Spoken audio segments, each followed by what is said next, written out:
যারা এখন অন্য পার্টির এজেন্ট তারাও আমাদের পিছনে এসে দাঁড়াবে। সব মিলে নাকি আমার 500 ভোট আছে। আমাদের এজেন্ট দেওয়ার লোক নাই, এটা নাই সেটা নাই। আমরা একটা মার্কা দিচ্ছে, জানেন তো কি মার্কা দিছে? কে দিছে এটা তো জানেন তো নাকি? মার্কাটা জানেন, এটাই অনেক বেশি, বুঝছেন?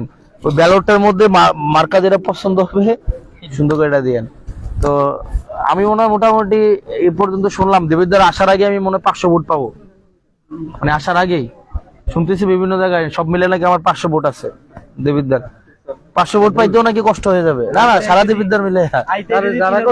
তো এখন আপনারা যদি এখানে 4-5টা ভোট অ্যাড হয় তাহলে 505টা ভোট অ্যাড হইব কিনা?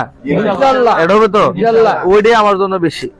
500 ভোট হিউজ ভোট। 500 ভোট বুঝেন, 500 ভোটের দায়িত্ব নেওয়া, 500 ভোট যারা আপনাকে ভোট দিবে এগুলো তাকে আমানত হিসাবে দিবে না, এটা দায়িত্ব নেওয়া অনেক বিশাল কিছু। বাটপারি করে, চিটারি করে, নতুন ইস্তারি করে, পাঞ্জাবি করে, খ্যাতনামা মিশা কথা কয়া ভোট পাওয়ার থেকে পরে আর এলাকায় এলাম না, এমপি গিরি দেয়া ব্যবসা করলাম, ওইটার থেকে সত্যি কথা বলে ভোট নাও পাওয়া ভালো। এলাকায় আপনাদের সাথে আমাদের সম্পর্কটা থাকুক, ঠিক আছে? আমি বাবার একটা কথা বলি, আমার বয়স হয়েছে 28।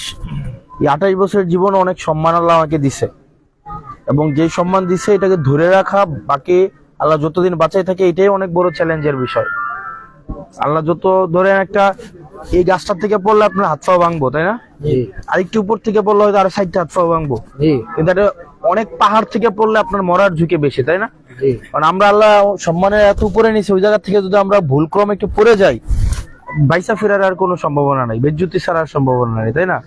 তো আপনাদের কাছে এইটাই, আল্লাহ যেন সম্মান নিয়ে বাকিটা জীবন রাখে। আপনারা আমাদের জন্য জাস্ট দোয়া করেন। আপনারা আমাদের নাতির বয়সী না, আমরা নাতির বয়সী মানুষ হতে আমাদেরকে অনেক কথাই বলে, আমাদের এজেন্ট দেওয়ার লোক নাই, এটা নাই সেটা নাই। এজেন্ট দেওয়ার লোক তো গত 16-17 বছরে ছিল না? হাসিনারে ফালাইতে পারছে?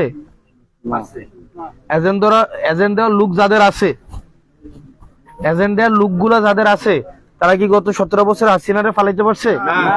তাহলে এই এজেন্ট দেওয়ার লোক দিয়ে কি লাভ? আমাদের এজেন্ট দেওয়ার লোক নাই, কিন্তু আমরা তো পারি নাই। এবং আমরা যখন কাজ করব, ভালো কাজ করতেছি, যারা অন্য পার্টির এজেন্ট তারাও আমাদের পিছনে আইসা দাঁড়াইছে কিনা? আমাদের পার্টিতে তো বিএনপিও ছিল, জামাত ছিল না আমাদের আন্দোলনে? ছিল কিনা? তো ঠিক একইভাবে আমাদের ভালো কাজ করতে পারি, যারা এখন অন্য পার্টির এজেন্ট তারাও আমাদের পিছনে এসে দাঁড়াবে, বুঝছেন? এবং প্রত্যেকটা ভোটার একটা করে এজেন্ট হয়ে দাঁড়াবে ইনশাল্লাহ। দাঁড়াবে না? ভোটাররাই আমার এজেন্ট হবে ইনশাল্লাহ। কারণ আমি তো আর টাকা পয়সা দিয়ে আনতে পারবো না, এই ক্যাপাসিটি আমার নাই, ওই সক্ষমতা নাই। ভোটাররা ইনশাল্লাহ আমার এজেন্ট হিসাবে কাজ করবে। প্রত্যেকটা ভোটারই এক একটা কি হবে? এজেন্ট।